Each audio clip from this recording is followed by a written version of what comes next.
All right, it's the Sunday recap, the weekend recap, the ITRBoxing weekend recap. We got to figure out what the official name is. We're just doing it right now because we're getting in reps and we're happy to be with you guys on a Sunday.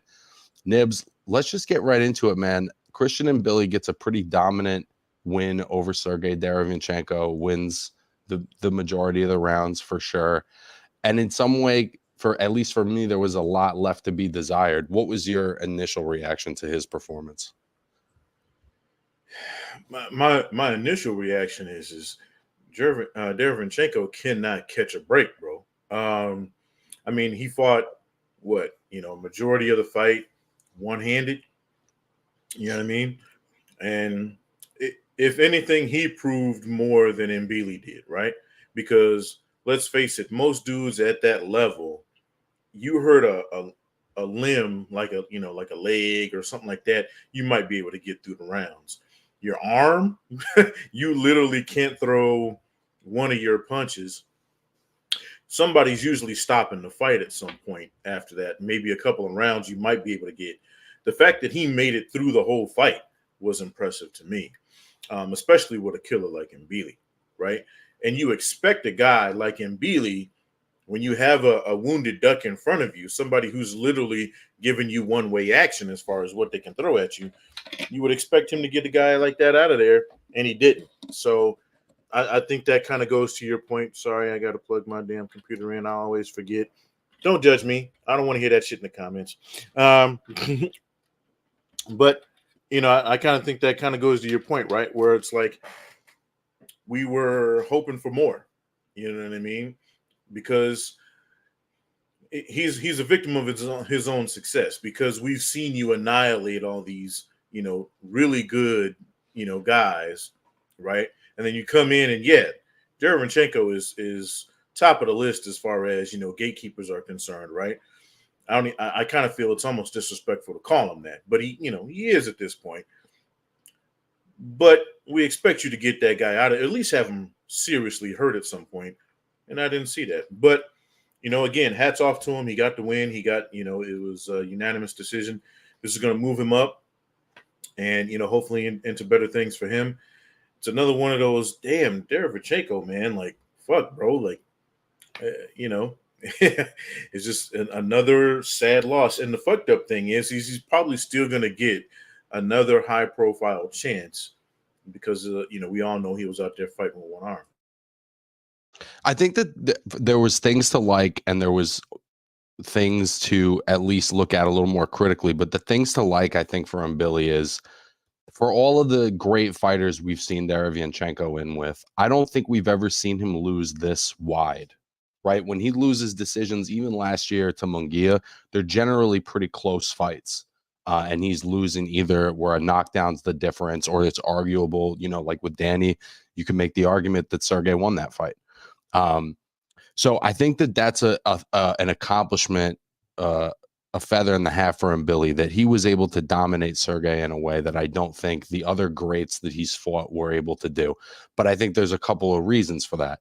I think the bicep injury is no doubt a part of it, but I don't think Sergey's legs look great. I mean, he stumbled a couple of times. You could see his age for real for the first time. And so the combination of Mbilli just having that really good engine, and that sort of like, how should I say it, like that youthful enthusiasm, in the way he fights, he was able to overwhelm Sergey, and I think that that's probably the last time we see Sergey in a fight at this level, I think.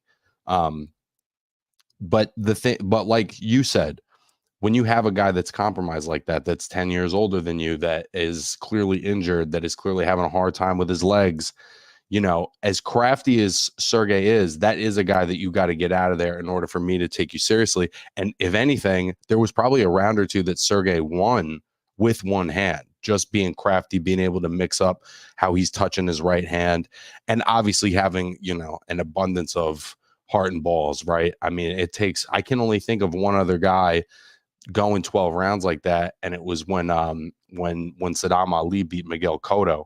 I remember Cotto tore his bicep early, and he was, very much impaired for the rest of that. Wilder did it with Chris Ariel. I think he ended up stopping him though. Yep, it's very rare. That's a fight stopping injury. If I'm a coach, just as an example, if I'm a coach and you tore your bicep, I'm giving you a round just to see if you can cope with it. But that we're getting close to stopping it if I hear that kind of injury. So I don't. The question of the episode is, of course, where does he fit in at 168? I still think that there's a chance that he fits in, particularly with Benavidez and David Morrell leaving the weight class. It feels like there's a void for the number 2 guy. I would love to see him in with Jaime Munguia.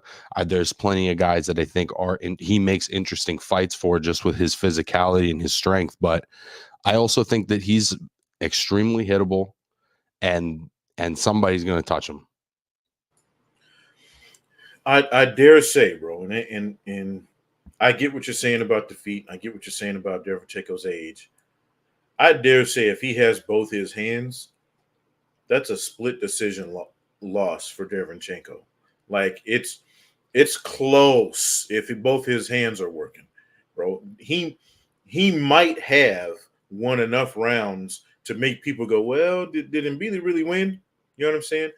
Don't get me wrong. I'm not saying Mbilli doesn't win this fight, but with both his hands, Derevchenko gives people pause. Like, well, shit, I don't know if Mbilli won that fight. Not convenient because of the trouble that he gives them. The problem is that if everything you said is right, if Derevchenko is past his prime, his legs are gone, he's finally crossed over that hill, right? That's the low end of the top 10, 15 guys, and you have problems with him with one hand. You know what I mean? What are you going to do with a Jaime Munguia? What are you going to do, hell, even with a Berlanga? You know what I'm saying? If he which we all think he's going to lose to, Canelo. Let's say they give him Berlanga next if, Berlanga loses, right? There's no guarantee you win that fight because this dude has 2 healthy hands and he loses to, Canelo, which is, nobody's going to give you shit for that. So I think it's, he needs to win a fight like that for me to be like, okay, maybe this was just a one-off. Derevchenko, we've all said it on all of our platforms, is one of those dudes who just didn't get the things to go his way, right? Hard luck. So it's hard luck guy. Right. So it's one of those things where looking bad against him, I can give you a pass if your next performance is spectacular, right? Because nobody really looks good against him. But you didn't look good against him with one arm. That's different. So maybe we are giving him a little bit more praise than he deserves. I think we'll really find out because the next fight has to be, excuse me, like you said, it has to be a Munguia type guy. It has to be a Berlanga type. It has to be one of those guys. Well, I even think there's a level below that because there's a talent pool at super middleweight of guys that aren't big names, right? Like I'm just looking at the rankings right now. You got guys like Bek Melikuziev. He's not perfect, but he's Bek the Bully. He's a pretty exciting guy. He's a big puncher, kind of similar to Mbilli in a lot of ways. Going up that list, there's guys like Steve Nelson, who we saw early on the undercard of Crawford and Madrimov, trains with Terrence. He's a really sharp guy. There's Vladimir Shishkin. There's Diego Pacheco.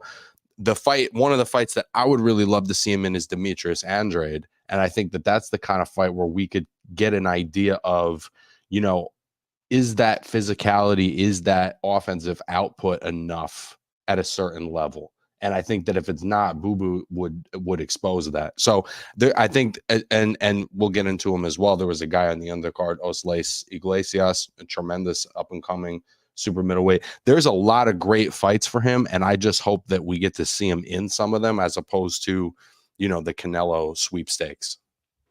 Well, that's what I'm saying. Like once he fights Derevchenko, right? There's no going back to the pool of guys you were fighting before. So we need that, like you said, all those guys you mentioned, yeah. But maybe Andre, I'd be okay with. I think he's beyond some of those names even because I think if you put Derevchenko in with some of those guys, he wins. You know what I mean? Like even as old as he is now, I wouldn't mind seeing him against Munguia next. I wouldn't mind the Andre fight. I wouldn't mind seeing Boo Boo fight anybody. I still love that guy. I know he got knocked out in his last fight, but and I've been a fan of his for a while. I know a lot of people don't like his style, but I've been a fan. Yeah, maybe we get the classic Mbilli in his next fight, but we need to see that in order for him to go up, because not knocking a guy out who had one arm when you've been absolutely destroying your opponents recently, it leaves us wanting, like you said. And he is the number 2 guy at super metal on BoxRec. I think that there is a consensus sort of feeling that he's like the number 1 contender of super middleweight. And I think a lot of what we're seeing right now, when you have an undisputed champion that's not like Canelo, that at the moment is not that interested in making the best fight possible. He's interested in making the best business move possible, which is going to equate to a good fight, but not the best fight, right? So we get Berlanga. It's not a bad fight, but it's not the fight we're all asking for. There's this backup of guys that are all sort of waiting for one fight that's probably not coming anytime soon. So I think sooner than later, super middleweight's going to have to redefine what it's doing. There's too many interesting names to have guys that are just inactive and they're all waiting for the same fight, basically.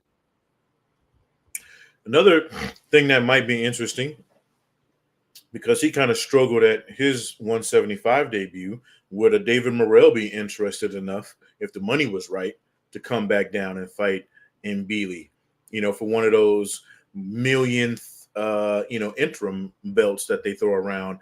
You know what I'm saying? Would that entice him to come back to 168 and then say, hey, the winner of this is next in line for, Canelo? It's not going to happen, but we'll tell you that. You know what I'm saying? That I think that would be a very intriguing fight, considering what we saw from Morrell at 175. And I think, like you said, it makes that fight look different in light of how Morrell performed in his last fight. Because if you had asked me 6 months ago, I'd say that was probably a wipeout. But now I'm not entirely sure. Morrell's a big guy. It's hard for me to imagine that he would come back down. But in terms of style, they're gonna come head to head. That's gonna be a head to head collision. So I think if we're talking good TV, that's a great fight. And by the way, that's another thing I like about Mbilli. He's not perfect. I love technical boxing as much as anybody, but I appreciate the tenacity he fights with and the fact that he brings the fight every time out, even if it leads to him getting hit with shit that he probably shouldn't. If you were in his team, because he's a big kid, would you advise him that maybe moving up to 175, if he can't get a big money payday next, it might be the move? I was thinking about that too. The big thing for me about him that makes that tough is, and he doesn't look like it in the ring, but he's 5'8". And I think that him being that, that's about the same height as Canelo. And we saw, sort of some of the limitations that he has with guys of a certain size. So I think you take a 5'8" Christian Mbilli and you put him in with Dimitri Bivol, or you put him in with Artur Beterbiev, or even someone, tall and long like Callum Smith. He's 6'4". I just think he has a hard time with that. Yeah, even a guy like, I think an interesting fight for him at 175 would be Anthony Yard. He's very similar styles, very similar builds. I think it would be, again, it'd be all action. You know what I'm saying? It no matter how it went, somebody's not making it to the final bell in that fight. You know what I'm saying? So it'd be lights out. I'd be interested to see. I doubt he can, the way his frame is built. If he could get to 160, there's a slew of interesting fights for him there. But at 168, bro, to be honest with you, I don't think he's ready in any way, shape, form, or fashion for Canelo, obviously. But the names we've kind of thrown around so far at 168 are interesting to me, because I wouldn't mind seeing him, get some of that action. But what I will say, at least for me, as not just as a fan, but as someone who respects the sport, I need to see him shine in his next fight, bro. Because this was kind of half-ass. Again, considering that your opponent was hurt. If Derevchenko was 100%, then I'd have been like, hey, you're mute on, bro. He does that with everybody he fights. He gives everybody a tough fight, right? So it's like if Derevchenko, it seems like he is what he's always been. I can't be mad that you had a tough fight with a guy who gives people tough fights. But he was compromised. He was very much injured, and then Billy was not even just beyond stopping him. He wasn't able to assert a certain level of dominance, even though, I mean, he closed the fight strong. And I guess to add to the other side, you know, I wouldn't have been mad if they had stopped the fight, if Rozier had stopped the fight. I know Bradley really wanted them to. I didn't feel that urgent about it, but it seemed like, yeah, he is an older guy. Yeah, he is injured. He is behind on the cards. We're running out of scenarios where he wins. Was he ever in trouble though? Like, you know what I'm saying? Like, was there ever a shot that Mbilli landed where you went, oh shit? It wasn't it wasn't a one shot. It was a cumulative to me. Right. But Derevchenko does what he does. He rolled right through that shit, right? And he kept on coming. So you saw it as like he deserved the opportunity to finish on his terms. When a guy like Derevchenko has put in the work that he's put in his career, he's earned the right to go out on his shield. I feel like it, right? I know in today's boxing, that's a thing. We don't, you know, safety over everything else, and I get it, and we should be mindful of these guys' safety. But this might be his last chance. You know what I mean? Like you alluded to. Fuck it. Who knows? He might fuck around and catch him with something. I think he's earned that right. Just like, you know, we were talking about earlier, Canelo's kind of earned the right to make his money fights now. You know what I mean?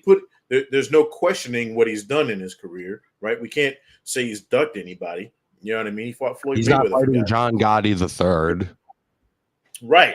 Now that's an exhibition. But yeah, I get it. You know what I mean? But even in this part of his career, it's not like he's doing the retirement tour and now he's gonna fight Jake Paul and he's gonna fight Mike Tyson and he's not taking the number one fight that we would like to see, but he's not taking bad fights. He's not taking purely fights for show. This dude legitimately went up to 175 and fought arguably the best dude in the division, right? He wasn't picking off, like, you know, if somebody else had gotten a trinket belt. He wasn't going up there just to get a belt. He was going up there to prove, hey, I'm the best, period. It's like, you know, like what Manny Pacquiao did when he fought Margarito for a belt. Let's call that what it was, right? You're going up there just to get a strap. You know, Tank picked Barrios because he thought he was going to be easier pickings than he was. That turned out to be a better fight than we expected. But, you know, he wasn't doing that. He wasn't picking a guy he thought was weak sauce. He went in there and said, hey, let me get the number one guy. So I think Canelo is he's earned his right to ride off into the sunset however the fuck he wants. With Derevchenko, I think that no matter what fight he gets next, because I don't think he's done, but whatever fight he gets next, you don't stop the fight until he needs to be stopped. I didn't think he needed to be stopped in that fight. For health purposes, yeah, let's stop it, bro. Your biceps torn. You're not really going to have a chance.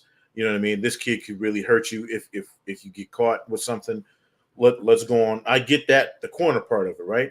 But as a fighter, you're like, hey, man, if he wants to go out there and keep fucking fighting. Yeah. Well, and he's intelligently defending himself still. Like, okay, sure. Got it. I think to speak on the first part that you were talking about with Canelo, I have no issue with Canelo doing this with this part of his career. I just wish he'd drop the belts. I wish he'd release the belts so that some more meaningful fights in the division could get made. We all know he's the top guy. I think that's obvious.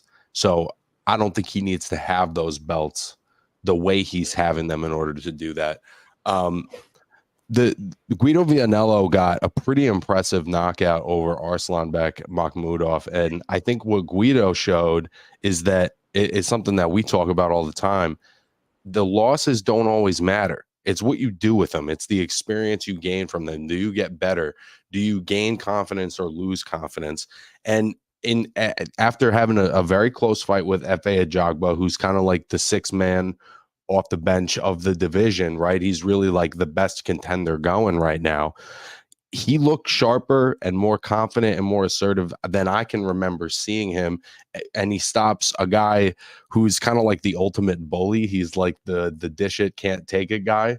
But Guido really beat it out of him with timing and with speed, and it was a super impressive performance. Two things. I love Guido just because his name's fucking Guido, right? I love the guy. Fuck it. I want to go have a dinner with the guy and just have him talk shit. I bet you his family dinners are lit. I just want to point that out. They're from Rome, bro. They got the long table dinners. Come on, son. It doesn't get any better. I'll say this though. For me, it was a Magnum Madoff. Is that how you say his last name? I'm fucking it up. I know. Makhmudov. Yeah.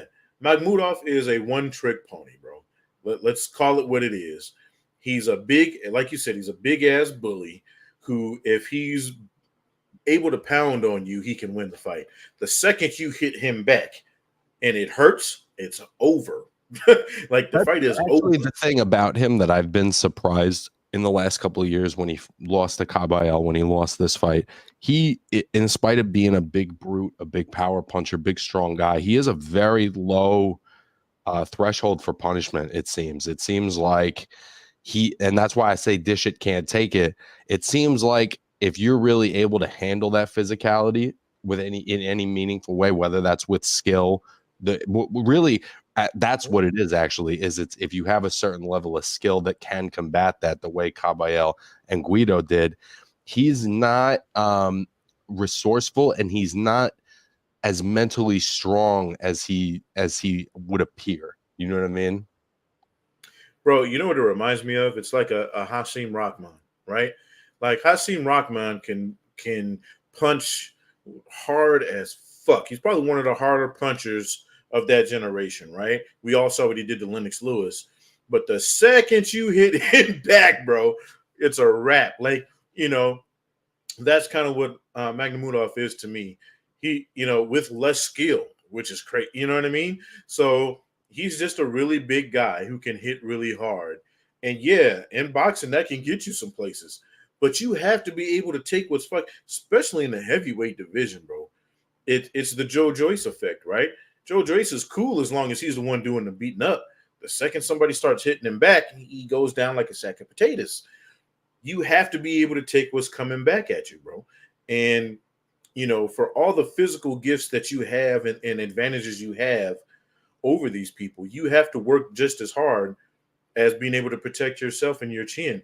There's one thing that isn't talked about enough in boxing is you can work up your punch resistance. It's not something, everybody has, naturally a better or not punch resistance, but you can work on that shit, to build it up. I don't think these guys are doing it. They're just relying on what they know they can do really well. And we're like, well, fuck it. I hit you hard. You're not really going to hit me back because you're going to be scared of me. What happens when you run into a dude who's not scared of you? And also what happens when you're in with a guy that, has some defensive ability and has some footwork and has that same winning mentality. And I think that's, for me, what I'm impressed with Guido. He's got that winning mentality. And what I mean by that is, like, he gets better.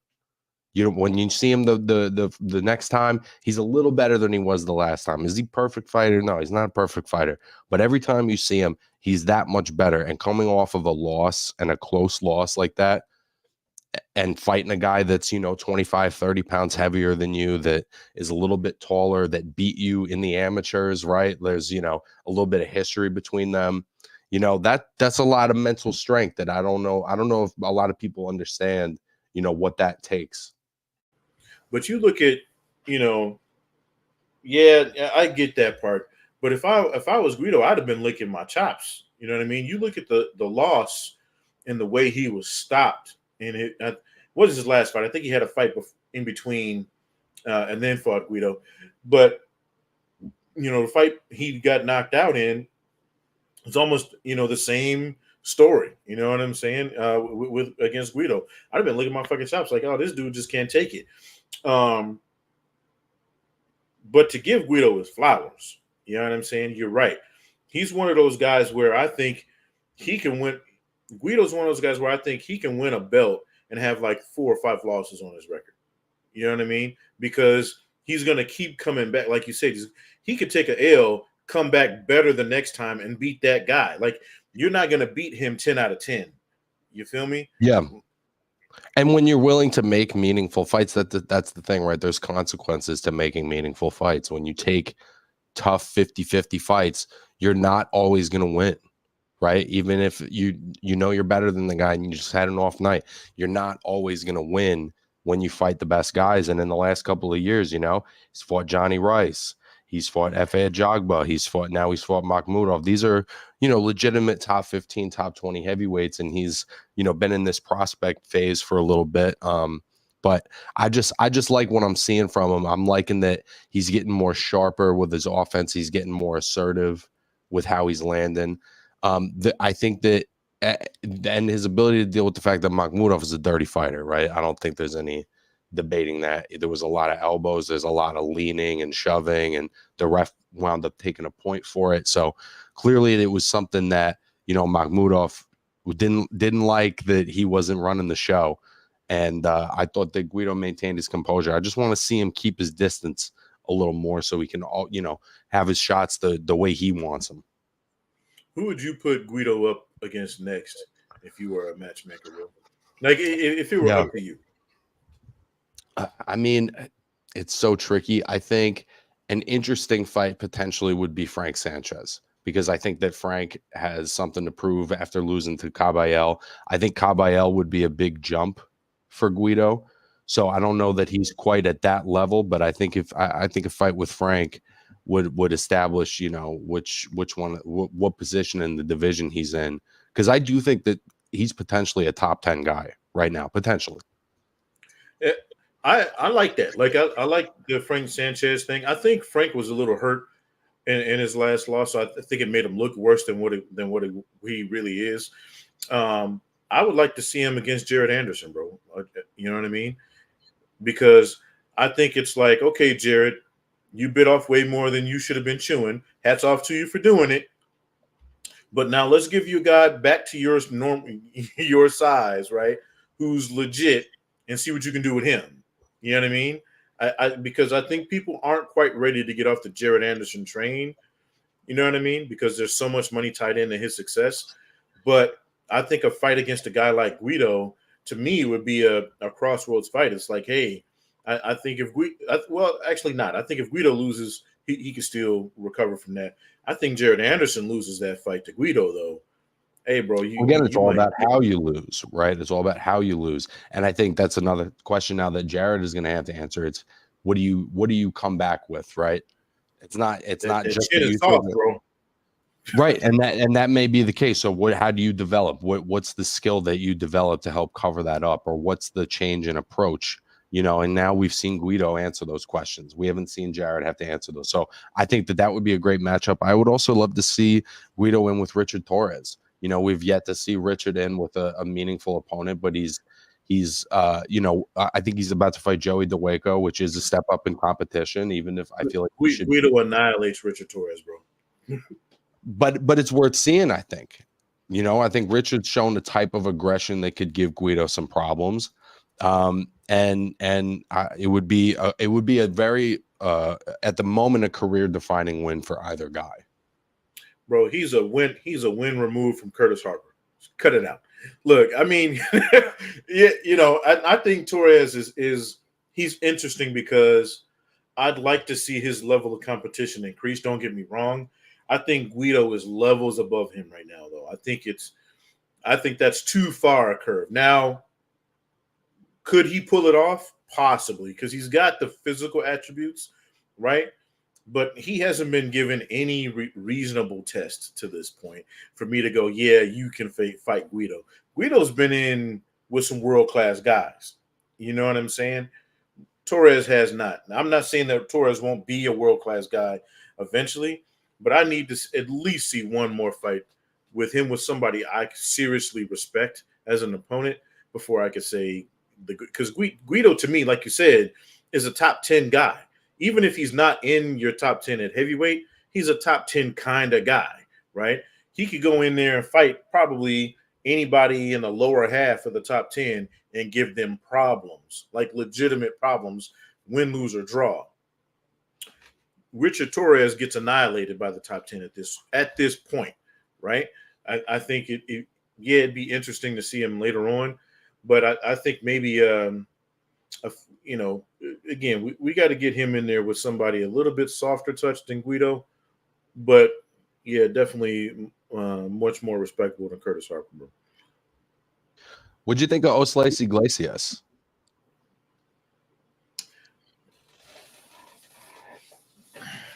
I think, me personally, 2-3 more fights, get him in as a contender, not a championship fight, but like somebody, right? You know what I'm saying? I don't know. The name escapes me, and I'm having a brain fart right now, but I'm thinking of a guy. I just can't remember his fucking name. I wish Jack were here. He knows everybody, but you do too. My fault. But oh my goodness, why am I having a brain fart right now? All right, it'll come back to me.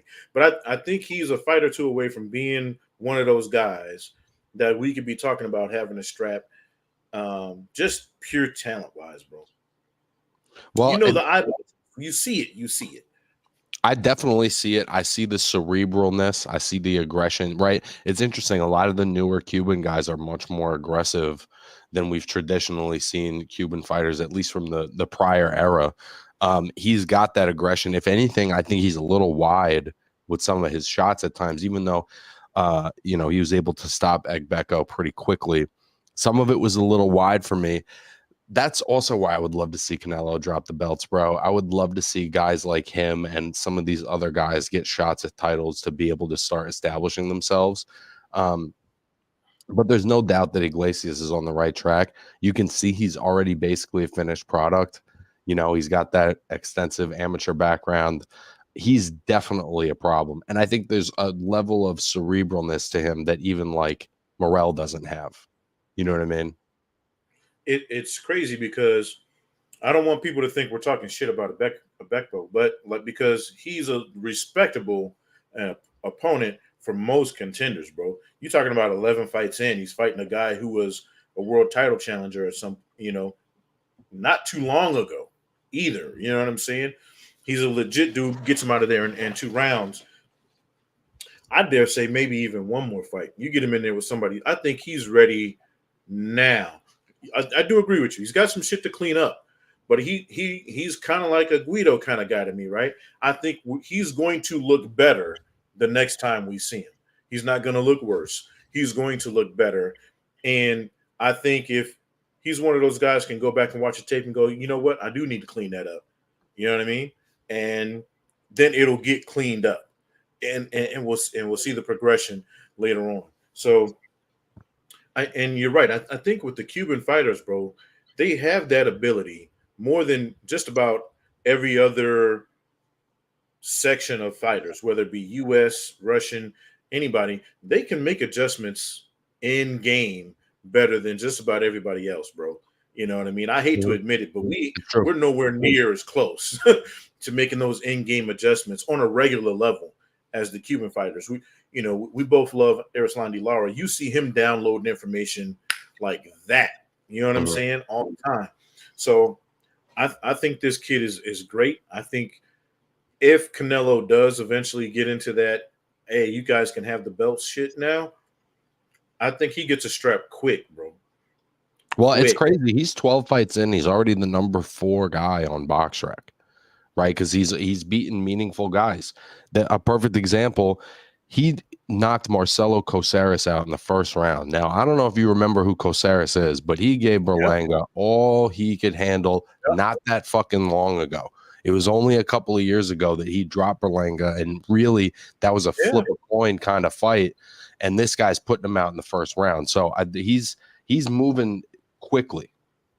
Could you see, like, if belts became available, him and Mbilli for a belt next?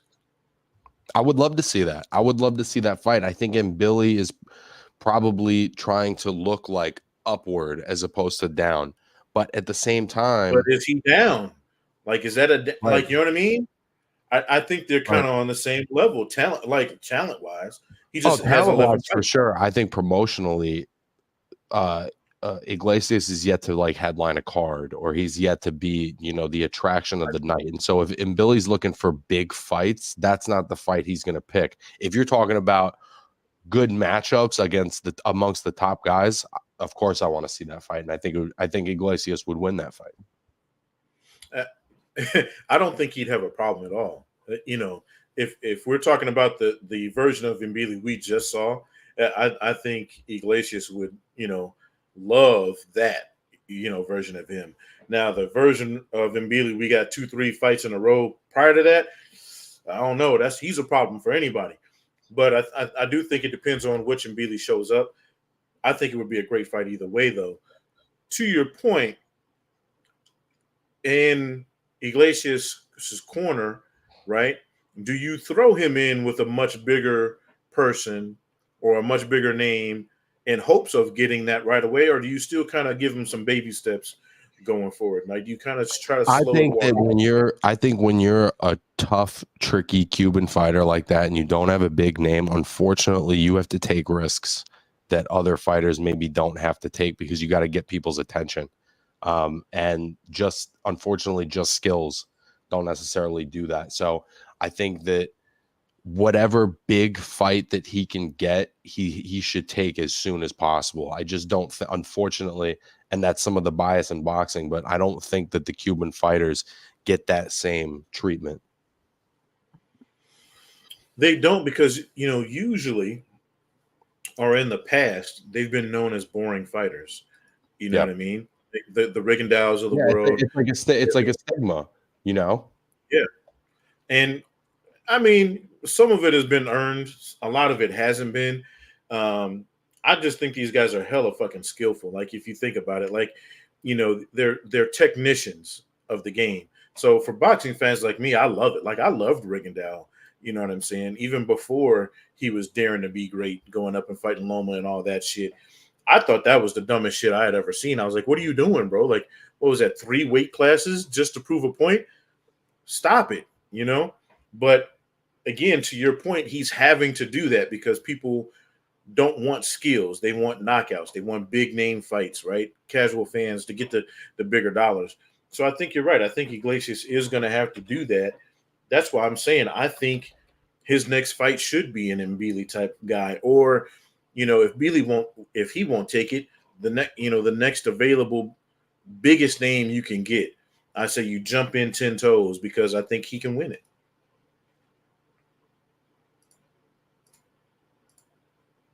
You're on mute, my guy. There was some great young fighters on this card. Obviously, we've been talking about Abdullah Mason since he went pro. Can you remember the last time you saw a 20-year-old guy that looked this mature and complete in the ring? Because I can't. No, no. Abdullah Mason is going to be the man the second he gets the opportunity to. Like, to me, I don't doubt it. Like, there are usually some guys you have doubts about. Even with Iglesias, I think he's got some tough matchups he can look at in his weight class. Bro, I don't see, if it's done correctly, right? Like, if he's matched up correctly and moved correctly, I don't see him having any issues at all. And once he gets a belt, I don't think he's letting it go. That's just me. And listen, bro, Mike O'Han's no slouch. That's not a bum he was in the ring with. He had the ITRBoxing Club Fight of the Year with Harry Gigliotti last year. We know that Mike O'Han is a warrior, but he just had a level up on him. And you could see it right when he dropped Mike the first time. He had that deer in the headlights look of like, what the fuck did I just get hit with? Because he's got that whipping speed. You know what I'm saying? Where it's like you really don't see the shots coming with Abdullah. So I just love to see that level of composure and variety from a young fighter. You know what I mean? I feel like what he's doing is super impressive. Then on the flip side, we've had more of a work in progress in Jahai Tucker, who it's so funny when I think about the kid that I interviewed a couple of years ago, and he was talking about anime and we were talking about music, and he was still an 18, 19-year-old guy. He's matured so much, I feel, in the last few years, where his style's more complete. He's carrying himself, and his body has more of that man strength kind of look to it now. It had less of that boyish look that he had when he went pro.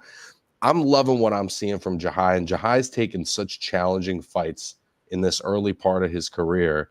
But like Guido Vianello, it looks like it's paying off. It looks like he's taken that experience and internalized it, and he's getting better. And I think it's hard to not see him in a similar light at this point. Like, how many 21-year-old guys can do it how Jahai Tucker's doing it right now? I think Jahai is going to run into I shouldn't say that. I think someone's going to run into Jahai thinking he might be easier pickings than he is, because he doesn't have a lot of knockouts, right? He's got like 5 knockouts or stoppages in his 12 wins. He's 12-1 and he's 1 got with 5 knockouts. Right, and he's and he's not perfect. So people are going to look at that and go, "Oh, he's beatable," and overlook him. Like, hey, I'll get a good name on my record. He's one of those guys where, he's just good enough right now that if you put him in with like a top prospect kind of guy, I mean, at the middleweight division, it's kind of open, really. So he is the top prospect kind of guy. You put him in with somebody who thinks they can, they've got this stopping power. They think they can beat him. He can come out there and box your ears off. You know what I mean? And if you're trying to fuck around and find out, he can catch you slipping if you really underestimate him. So I think he's going to be a dangerous. Xander Zayas wants to see Jahai. You think Xander Zayas is trying to see Jahai right now? I'd love to see that fight, though. I'd love to see that fight. Yeah. And the reason I'm glad you brought that up, because I was thinking this shit. I swear to God, bro, because Xander Zayas is one of those dudes where he continues to not do the shit that he's not good at very well. You know what I mean? Like, he hasn't fixed that same kind of growth that we're seeing from these other fighters that we're talking about. Even after taking losses, they're growing their game, they're expanding. We've seen a certain like plateauing from Xander. There's no bad performances. It's just, you're not wowing me. You're not taking it up to that next level. I almost feel like a loss might be what Xander Zayas needs for his career, right? Like, I think a loss, and I'm talking a tough one, might be the best thing for him, because it'll make him or force him to look at, hey, why did I lose? Which will make you look at the shit you're doing wrong, and you then have to fix it because you lost, right? I think because he keeps winning, he doesn't give a shit. And he's just, hey, this is what I do well. It's working for me. I think, to be honest with you, I think if they were to fight tomorrow, I think my money be on Jahai Tucker, bro. Like, real talk. Yeah, I just think it's been forged in the fire a little bit. You know what I mean? He's, from the time he was 18 years old, this kid's been taking fights where I'm like, really? You're taking that now? And it's been challenging, right? He's had fights where he's probably taken some more punishment than you'd want him to. When the first time that I met him at the Garden, he had just missed weight by 4 or 5 pounds because he had hit a growth spurt. And boxing often doesn't account for that part of a young man's growth. That's why I don't love when guys go pro that early, because it's like you're not even done growing. So he hit this little growth spurt and put on weight that he just couldn't see coming. You know what I mean? And like, I just think that it's been forged in the fire, and he's really he's developing in a way that you want to see a prospect develop. I think a really fun fight would be, and this is a guy at 154, but him and Vito Mielnicki out of Jersey. You'd have the New York, New Jersey tri-state area rivalry. I think that would be a tremendous fight, especially with how Vito's been fighting his last couple fights. I still think Jahai, my money would still be on Jahai. I think the Vito is great. I know who you're talking about. But for me, I love what Jahai's doing. He kind of reminds me of Kenny Sims in a way, right? Where you saw Kenny take a couple of tough losses, but then he started figuring some shit out, and you saw it immediately, right? He becomes the guy we all thought he was in the beginning. It's kind of like that with Jahai, right? I think the loss in the 1-1 part of his record, right? You immediately see changes. You immediately see him get better, and he's like, okay, that's the kid right there, that guy, and he's getting better. Again, it's kind of like the Guido thing, right? Every time you see him, you're like, aha. And it's with Yeah. Xander, we're waiting for that, and it's not coming. I think that another one that I would love to see is him and Elijah Garcia. I know Elijah just had a tough loss, but I think that that's just in terms of action fights would be a great test for both of them. Again, I would lean Jahai on that one on the skills because now we're starting to see the defense. Yeah, I think Elijah's another one of those guys, bro. He's not gonna take another. Like, Elijah's dangerous. He's dangerous, and that was a close loss. It wasn't like he got blown out. You know what I'm saying? I think he might be too much for Jahai. Middleweight is finally starting to get a little bit more interesting, and there's a ton of, not a ton, but there is a good handful of really talented, skilled guys. Troy Isley, Javier Martinez, Ian Green. There's a nice batch of middleweights, and it's Troy Isley, of course, and we just got to get them in the ring with each other. And I think that Troy and Javier touched up a little bit in his last fight. And that kind of went overlooked because of how more physically imposing he was on the guy. I think if his opponent had a little bit more, and now we closed the show. Javier's a very good fighter. They fought in the amateurs multiple times. Martinez is a hell of a fighter too. He's still a prospect in my book. But for me, that fight, it was how Troy closed the show. It was the fact that the first 5 rounds were so much better than the last 5 rounds. That was really what did it for me. I think Troy, for me, needs to square up that defense a little bit. You know what I'm saying? Because he was getting touched quite a bit. Now I get his opponent was no soft touch.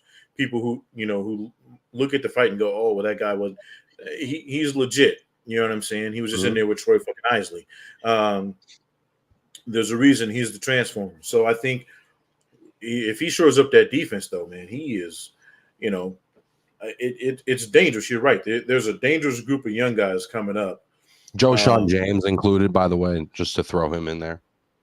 But I'll tell you what, I'm on pins and needles to see what Elijah Garcia does next. Not just because he's a friend of the program, but when you watch him fight, right? Like, that loss, he's in the gym every day thinking about that shit. Like, oh no. I gotta get my shit back. So I think he's gonna, like, his next couple of fights are gonna tell us everything we need to know about him, and I think he's going to pass the test. But with getting back to Jahai, I would love to see him against one of the other guys next, because I think he's ready. I don't think he needs 2 or 3 more tune-ups. I think he's ready to step in with one of the other young guys that are up and coming now. You know what I mean? Just like Elijah took his test, I think he's ready for his. And I would love to see that be Sean James. I don't know how early on the card you hopped on, but there was a guy in the opening fight named Dmitry Asanow that I wanted to mention, a guy from Belarus. I guess he was a really good amateur. I had never seen him before. Man, the fucking footwork and combination punching on this kid, he really impressed me, man, because he was in with a guy that was pretty crafty and resourceful. And just the variety of stuff that he's throwing at him, the head movement. I don't know did you get to see him? I'm gonna have to take your word for it. I came in just as Abdullah was making his ring roll. Yeah. So Dmitry Asanow, for anybody who's looking for it, what in my view is a really talented up and coming fighter, I think would make a pretty compelling opponent for Abdullah Mason. Actually, at the moment, he's a little bit older because he was in that Eastern Bloc amateur boxing circuit. I think he's 28 or 29, but man, I liked what I saw from this guy, bro. I thought he was a little scary, to be honest. So you think he's that good to put against Abdullah? That's saying Absolutely, something. absolutely. Because I no, and no disrespect to Mike O'Han, I think that this guy would beat Mike O'Han as well. I don't think that there's no way Abdullah's fought a guy with this kind of skill set. I would definitely favor Abdullah Mason in that fight, no doubt about it. But this guy was showing some tricks of the trade that you don't always see from a guy who's 7, 8 fights into his career. So yeah, just something to look out for all the boxing heads. Um, we got a slow week next week, Nibs. We got a very, very slow week next week. I don't know that there's any boxing cards of note, but I think that we should end this episode with a tradition that you and Jack always made as a part of Cash Encounter. Speak on the importance of local boxing, brother. Hold on 1 second. I'm checking the schedule right now. September 3rd. Yeah, I mean the next meaningful fight is anyway September 3rd, Tokyo. Yeah. Yep. Yeah, we got a week off. Yeah, really. Really quick before I get into, the importance, and I can't stress enough the importance of local boxing. I want to touch on something we both contributed to on the ITRBoxing page, which later on maybe we'll link the description once the YouTube gets done. Go check this out. But Iman Khalif, the boxer everybody by now knows, that is famous for doing nothing but being herself, won a gold medal at the Olympics. I've even seen Clarissa Shields walk back her statements that she made. She went on the Breakfast Club and apologized. Look, Iman Khalif is a naturally born woman. She was born a woman. She might have some masculine features. She might be taller than the rest of these girls, but she hits really hard, and people thought she was a man because of this. Even Clarissa Shields said, hey, look, just because you get hit really hard and you quit, that's on you. It's not on the person you're fighting. I want to take a moment, just really, guys, anybody who's watching this, I don't care who you are, we got to stop with this whole really quick to pass judgment on people. We're making a trans issue out of an issue that isn't the trans. The trans conversation is a whole nother thing in its own that has nothing to do with this young lady. The misinformation that was provided by the IBA, whom, if you don't know how corrupt they are, go look it up. I don't have the time in this show to tell you all the things that are wrong with the IBA, right? But all of the misinformation that they provided, again, now we know is false. She's not a male. She was never been medicinally nor surgically altered into being female. She was born that way. She just so happened to hit really hard. But because social media told us she was a man, now all of a sudden she was getting death threats. Her family was receiving death threats and hate mail. Cut that shit the fuck out. With that being said, go ahead, bro. To add to that, really well said, and I will make sure I link the piece in the description because you did the intro and you did a great intro, and then I tried to, as best as I could, summarize the order of events, how they happened, and maybe the origin of some of that misinformation, namely that the IBA is like a Kremlin-backed organization that has falsified lab testing over there. There's a whole book about it by Grigory Rodchenkov, pretty much detailing, the Russian doping scandal of the Olympics that's outlined, and he was running the lab, so who would know better, but it's outlined in great detail. Every athlete. They had every athlete. A lot of the lab work out there is narrative driven. And so if there's a narrative that they want to push in some way that this is a trans athlete, and they know that, well, there's a lot of Americans really fired up on that issue right now, then if we tell a lie and it affirms their worldview, they're just going to eat it right up. And I think that that's oftentimes the danger of the internet. They did this before. The girl's name is missing me. I had it and I don't have it up right now, but she was a sprinter, from Africa. Her little sister was in the Junior Olympics, and they caused her to quit, and then they questioned her because she's naturally producing more testosterone. Comes to find out it's a genetic thing. Like everybody in her family, like if you look up her family tree, they all look like they can whoop all of our asses, like all of them. You know what I mean? But Yeah, because and listen, if we're just going to get into, if we're going to start hyper focusing on female testosterone levels in sports, guess what? The fellas don't all have the same testosterone, bro. You think me and Nibs have the same amount of testosterone as LeBron James? You out of your fucking mind. right. I mean, there are boxers, male boxers, who are taking testosterone replacement because they naturally don't produce as much just regular testosterone. Not to get an advantage, but to be regular, right? Um, one of the was it Garcia had an opponent. It's slipping my mind, but there was a fighter recently who was having testosterone replacements done on a regular basis. He ended up having to retire because his body just isn't naturally producing the amount of testosterone a normal male does. And that's not his fault. But should that guy not be a boxer now? You know what I mean? Should we call him a bitch or a woman? Should we call him a woman? Right. That's now we're getting silly, but that it's not. We're saying that to say like it's not too far off with what people have done with this story, unfortunately. And to me, it was and the reason I had to bring it up is because we as a boxing community, we have a responsibility, right, to provide correct information. Dakota can tell you when this story first came up, the first thing I did was I reached out to them. Instead of going online and jumping on this story, I went to our group and I said, hey, I thought these rules were already put into place. I know the IOC took over for the IBA. Did they change some things?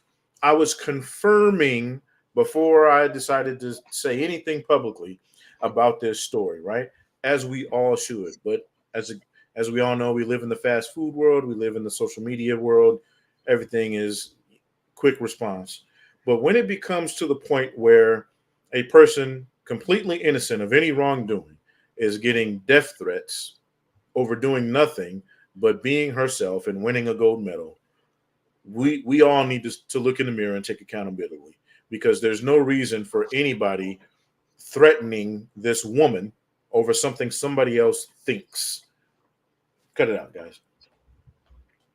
Well said, my friend. Tell us why we should support local boxing in our own communities. You have to support local boxing because of the Amon Khalifs in the world, because of the Clarissa Shields of the world, because of the David Morrells, the Christian Mbillis, all the guys we just talked about, the Abdullah Masons, because without you and the support that we provide as a community to these boxers, right? Again, we just talked about her. Iman Khalif, the people for Argentina showed up for her, Algeria, I'm sorry. They showed up in droves for her as support to say, hey, all that shit you're catching off the internet, which was affecting her, she said she was breaking down crying. But that local support, it lifted her spirits. She's going to be able to continue on with her career. All the male boxers we just talked about, all the legends, all the guys you see in the background on Dakota's wall, right? They all started somewhere. If we are not supporting them, they never get on that poster. They never get to the Olympics. They never get to the World Championships, and we're not talking about them on ITR. So support local boxing. You're supporting yourself. Fuck what it's a fuck off. And in light of us supporting local boxing, shout out to Amari Jones for getting our only medal for USA in the Olympics this year, getting a bronze medal. That's not something to shake a stick at. That's a fantastic achievement and accomplishment. And since we only got one of them this year, I figured he was worthy of getting a shout out. This has been a hell of an episode, my friend. Thank you to everybody who tuned in. Shameless plug, but I'm going to be having Ronnie Rios on the Slip and Weave podcast this week. One of the kind of great contenders of this era, fought the best of his time. So really looking forward to showcasing that. Nibs, hell of a show, my friend. Good to see you. As always, my boy.